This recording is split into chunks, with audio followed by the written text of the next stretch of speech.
Hello everyone, Slothcakes here with some Gundam news. We're here to talk about the upcoming Netflix Gundam series. No, not the live action one that was announced a while ago that we have barely any info on. The other one, Gundam Requiem of Vengeance. We just got a new trailer and info, and while both are short, we have enough information to talk about it now. So I'm going to be talking about what we know, the info we were given, give the trailer breakdown, the mobile suits and machines that appear, then at the end give some theories. So to start off, and for those out of the loop, Gundam Requiem of Vengeance is going to be an original animated series that's going to be streamed on Netflix. It's going to be made through the Unreal Engine 5, and it's going to consist of 6 30-minute episodes. Now, as a heads up for the newer viewers, don't worry if you don't know a lot about Gundam. This series is going to be extremely beginner friendly. I assume in the first episode they're going to give you a lore dump just to catch you up to speed.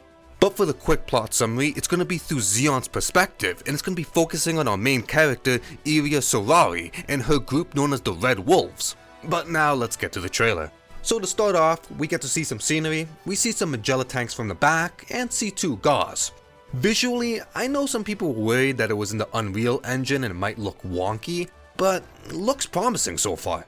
Now next is time and place, and when this takes place was pretty obvious from the get-go. When we got barely any info on this, people assumed it took place during the 1-year war, and yep, it takes place 11 months after the Revolutionary War, which is the 1-year war. But we get more specific, it is November 6th of the 1-year war, during the Eastern Front of Europe. And this is pretty important because November 7th is when the Federation launched Operation Odessa, a major counteroffensive to attack Zeon in that location. So this is going to be a major plot point for the show. Now after this, we just get some fan service, we get to see the Zaku's in action, and we get to see the 4 main characters and the Zaku's side by side. Now there's not much more info to go from here with the Zaku's, they're just referred to as Zaku 2s. I assume that they're the MS-06F, the standard Zaku that was used through the 1-year war. You gotta keep in mind that because this is in the Unreal Engine, just because of artist interpretation, or just because they want to, things can look different but still be the exact same thing, so while they do have a different shoulder armor, it could still just be a regular Zaku. And from out the 4, there's not too much to talk about. Now, we do see Sorari's Zaku in full view, and due to the custom colors, it signifies that she's an ace, with the dark brown and red inner with the dark red shoulders. Other than that, I can't say anything else about the other Zakus. The one all the way to the left and right have different shoulder armors, one being spikier. But besides that, they're all holding Zaku machine guns. I can't really see anything specific that sticks one out from the other. We do get to see 2 shots of a Zaku tank. The first one of it is mostly destroyed with the cockpit sticking out, and next, while it's dark, we see a fully intact one. I don't know if this is a before and after, maybe it got repaired and fixed up, or maybe it's just a completely different Zaku tank. After, and very briefly, we actually see 2 fighters. First we see a Federation one shooting Vulcans. It's a very close-up view, but this is either a core fighter or a silverfish.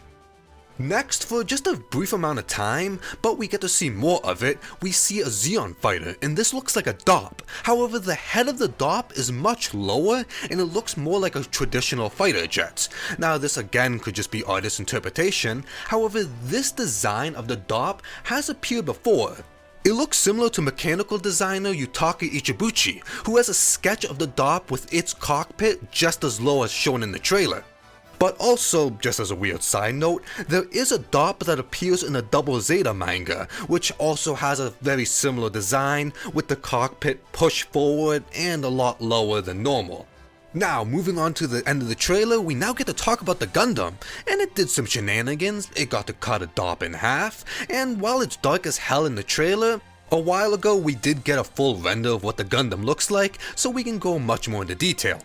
Now first things first, like I said, some of the looks could just be the show's interpretation of what things are gonna be portrayed as, and second, we don't have a name for this Gundam, so we're just gonna refer to it as Gundam. We don't have a model number, so we don't know what family it belongs to. Now, starting with its overall appearance, many people have said this and I agree, it looks a lot like the Easy-8. Specifically, it reminds me that of the Slave Wraith, so maybe it belongs to that family. And also, people talked about the proportions. It's thin in certain areas, it's thinner than the Zaku, and it does have some round spots to it. You could say this guy's a little curvy. But this could just be this show's interpretation, and I don't have like a gym or other Gundam to compare it to, so I can't say too much detail there. Now, onto equipment. On its right arm, it's holding a beam rifle, and this doesn't look like the ground types or the Gundam's prototype beam rifle. It reminds me of the gun cannons, with everything pushed back, including the aiming sensor. Now, if this is the gun cannon's beam rifle or something similar, his, compared to the Gundam's, is made more for long-range combat, having higher accuracy and longer range. Now, what does this mean to this mobile suit? That doesn't give us any information. Next, moving to its shield on its left arm, this is pretty unique looking. It looks like a regular Federation shield that was combined with a ground type shield. It's the same size of the one that the Gundam or Jim holds. It does have an opening on the top, maybe just to reduce its weight, but the bottom, it has the spike that's found similar on the ground type. This could be used as a melee weapon or could be used to drive it into the ground, either maybe digging a hole or just using it as a shield to mount something off it or as protection. Moving to its shoulders, on its right we see a small Gatling gun, and it's a Gatling gun. Now, off the top of my head, I can't remember too many mobile suits that have a shoulder-mounted Gatling gun. The only thing I can think of is the G-Line standard armor, which has its Peacock Gatlings, two big ones on each shoulder.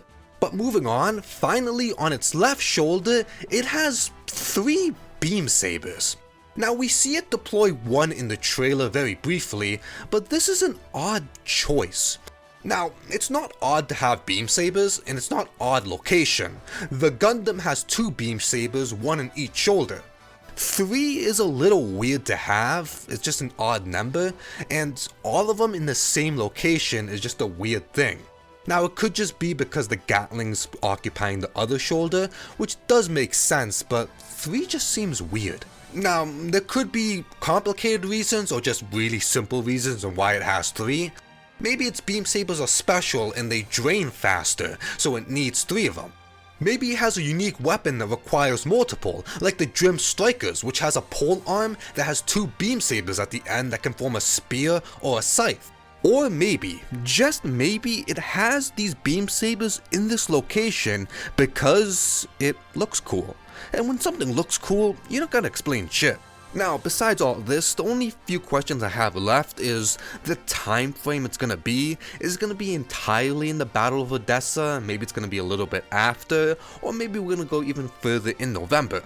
Next is the Gundam's involvement, because as a whole this gives me a Zeonic front feel, which is another one-year war story through Zeon's perspective, and it's about the main cast, and a major plot point is them being pursued by a Gundam type, the Mad Rock Gundam. And if this story is similar to that, I'm perfectly fine with that. It's a nice concept that Bandai does not touch often, being through Zeon's perspective and just showing like firsthand how terrifying the Gundam types were. Or maybe on the flip side, the main cast is chasing this Gundam, for whatever reason. Now, as the name suggests, Requiem of Vengeance, maybe it's for revenge. But anywho, that's me rambling for about 10 minutes. I just wanted to get this out to you guys, just to give you guys my thoughts. But with any future information that comes out, if it's significant enough, I'll make sure to cover it, and when this releases, I'll give it a watch, why not? But like usual, thank you for watching, and hope to see you next time.